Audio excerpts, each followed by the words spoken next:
So ayan, magandang araw mga ka-eskwela. So nandito tayo ngayon sa fountain, kung saan, dancing fountain to kung saan natatagpuan siya sa Camille Mill, Calapan City, Oriental, Mindoro. Yan, kung makikita nyo din. Magkakaroon tayo ng konting kumbaga mini vlog para sa ating napakagandang amusement na ito na pinagawa sa atin para sa lahat ng mamamayan ng Oriental Mindoro. So meron tayong nakilala dito na si Kuya Oner na kung saan pwede natin siyang tanungin para sa kung kailan ito nagsimula at kung sino ang may proyekto na napakagandang amusement ito. So tara, tingnan natin at tanungin siya.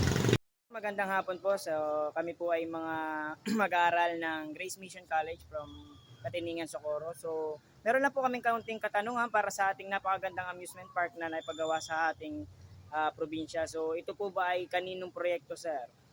Ito po ay proyekto ng ating mahal na gobernador, si Governor Bons Dolor, dahil gusto niyang magkaroon ng isang magandang pasyalang tulad nito sa ating lalawigan, na kung saan mapupuntahan ng mga tao mula sa Bulalakaw hanggang Puerto Galera. So sir, kung may estimate nyo naman po, ilang kaya pong katao ang pumupuno sa ating amusement park na to? Sa mga pagkakataong ito, yung mga pangkaraniwang araw, kasi araw-araw naman, ito ay binubuksan tuwing alas 7 hanggang alas 8 ng gabi.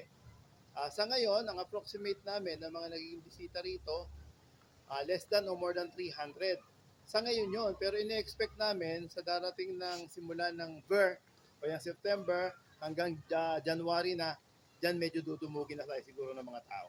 Okay po. Pero marami pa naman po tayong mga idadagdag na mas lalong magpapaganda sa ating amusement park na ito. Ano po, sir? Patuloy na nag-iisip ang ating lalawigan, lalo sa pangunguna ng ating mahal na gobernador, na kung saan mas mapaganda at mapabuti pa itong amusement park na ito. Itong ginawa niyang fountain na ito. Marami pang madadagdag siguro dito at saka yung mga pailaw natin. Siguro gagawin yan.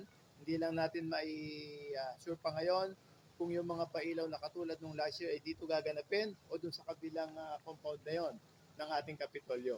Ayun po. Sir, sa inyo pong mga parte po na inyong pamilya, kayo po ba ay nakapamasyal na dito ng inyong off-duty?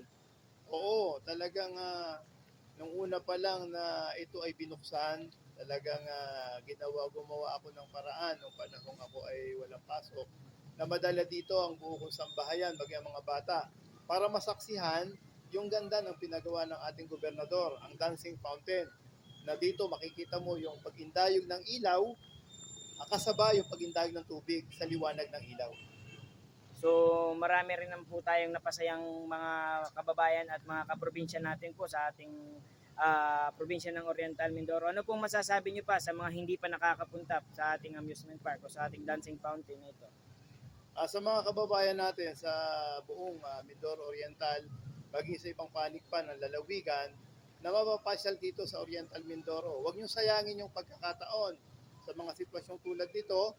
Sa pumunta kayo dito, simula alas 7 ng gabi, ito na yung start ng ating dancing fountain. Para masaksihan natin ang magandang pasyalan ngayon sa Oriental Mindoro. Ang liwasan ng mamamayan, ito ay proyekto ng ating gobernador na si Bons Dolor. Ayan po. Maraming salamat po, Kuya Oner, at kami po ay magpapatuloy sa pag-imbita at pamamasyal sa ating napakagandang amusement park na ating dancing fountain na ipinagawa ng ating mahal na gobernador na si Gobernador Bons Dolor. Maraming salamat po. Hello mga ka-eskwela, halina, samahan kami na makapagtanong-tanong at makapamasyal sa ating liwasan dito sa Oriental Mindoro na nagbibigay ng kasiyahan at kaligayahan sa bawat mamayan ng Oriental Mindoro. Halika, samahan niyo kami. Sa part na to, nagtanong-tanong muna kami sa mga bumibisita at mga dumarayo dito para masaksihan ang dancing fountain sa liwasan ng Oriental Mindoro sa Plaza de Gobernador. Halika't samahan niyo kami. Sir, anong pangalan po? Ivan Martin po. Ivan po. Kayo po, ma'am, anong pangalan po? Princess Marasigan. Ayan po. Sir, gaano po kayo kadalas po dito? Actually, ngayon lang po kami nakapunta dito. Ngayon lang po. Ano po kayo, mag-shota po? Oo po. Ayan. Sir, ngayon pong nakapunta po kayo dito sa ating liwasan, dito sa ating Oriental Mindoro, ano po kaya yung magiging aspects nyo para mas bumalik pa dito at mag-enjoy pa? Sa nakikita ko, kasi first time ko nga lang sobrang namangha na agad ako. Pero kung pagmamasan ko pa, siguro mas may ganda yung magkaroon tayo ng kaayusan dito sa harap na siguro parking space. Kasi ang hirap pag walang mga pag napupuno dyan na sasakyan, nahihirapan yung ibang sasakyan mula dito sa kanto na makapasok pa. Yun lang. Kayo po ay taga saan, sir? Sa Tawagan po, Kalapan din. Tawagan. Kayo po, ma'am? Tagasan? Apo. Taga-Bako po. Taga po po. Matagal na po kayo, ma'am, sir? Matagal na po. Matagal na. So, welcome po dito, ma'am. Kayo po ay taga Baco. Welcome po sa ating liwasan ng Oriental Mindoro na natatagpuan sa Camilmil, Calapan City. So, maraming salamat po. Sana po ay mag-enjoy po kayo sa inyong araw na ito. Salamat din po. Thank you po. Matapos kami makapagtanong-tanong sa ilan sa mga bumibisita dito ay nagkaliakagan naman kami na magtanong-tanong sa mga nagtitinda ng mga pagkain na maaaring makainan habang nanonood at namamasyal sa liwasan nito. Kami na magtanong-tanong sa mga street vendor or food vendor na nandito sa ating liwasan na kung saan makakabili ng mga masasarap at napakamurang bilihin ng pagkain habang namamasyal at nag-e-enjoy sa ating liwasan. Halika, samahan nyo kami.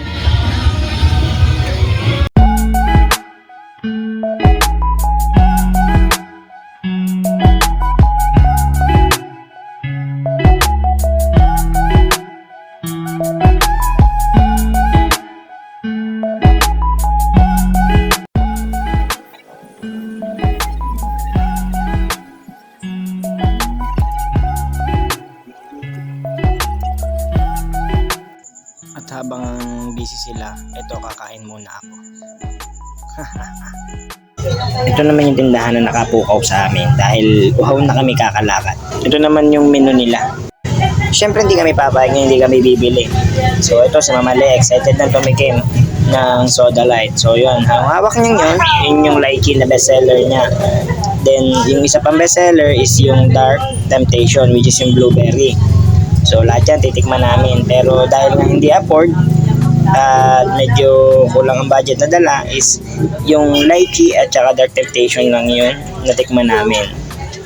At yung isa pa pala yung Paradise, Lychee Paradise, yung isa titikman namin.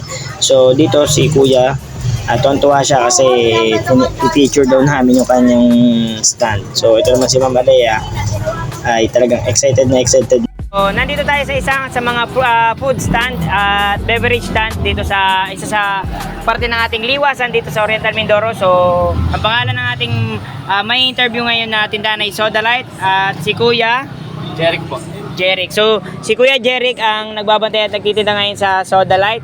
So, Kuya, ano yung pinakamabentang flavor mo dito sa Soda Light mo? So, ang best seller ko po dito ay lychee, tapos Dark Temptation. Tapos sa mixed drinks po, may mixed drinks din tayo, ay Lychee Paradise at Under the Sea naman po. Kuya, before ka magtinda dito sa liwasan dito sa atin sa Kapitolyo, ano yung saan ka nagpepepesto o saan ka nagtitinda pa? Marami po akong pinapwesto since rolling naman po yung aking tindahan. Minsan po nasa Hiya ako, minsan nasa Minskat. Yun po yung mga pinapwestohan ko po.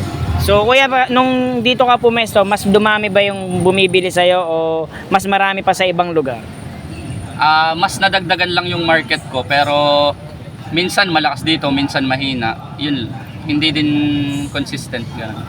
Ito po ay sarili niyo po ba or may mas owner pa po nito? Sarili ko na po ito. Ayun. Si kuya ay isang young entrepreneur. Ilan taon ka na kuya? 22 po. 22. Wala din yung isa nating kasama, di ba? Wala, sayang. Kuya, yung sa pag nagtitinda ka dito, anong oras ka na umuuwi? 9 po. 9 ang pinakamatagal ko na dito. So 9 siya nagsasara. Yes po. Ayun. Sa estimate mo kuya, magkano yung pinakang nabebenta mo sa isang gabi?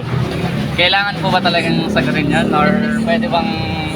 Pwedeng pass, pero required go.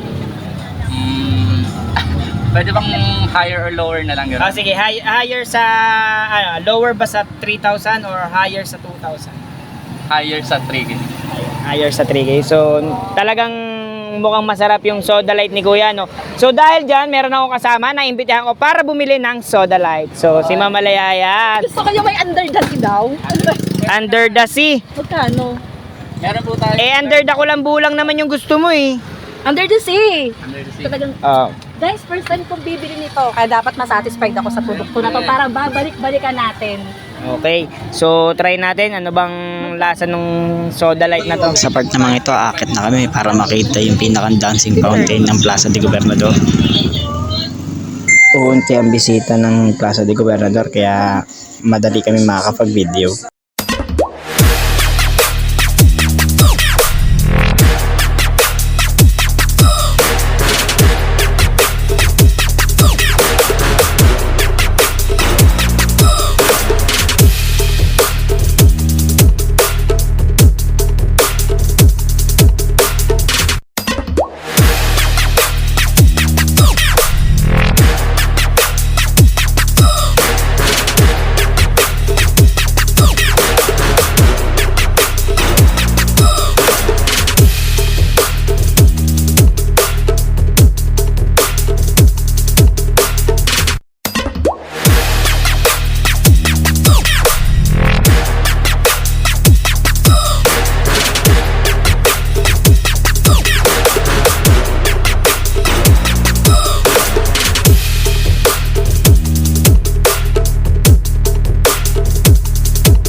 Dito nga at tatapusin na namin yung vlog namin sa araw nito. Kaya sana nag-enjoy kayo at sana pumasyal kayo sa Plaza de Gobernador na matatagpuan sa Camille Mill, Carapan City, Oriental Mindoro.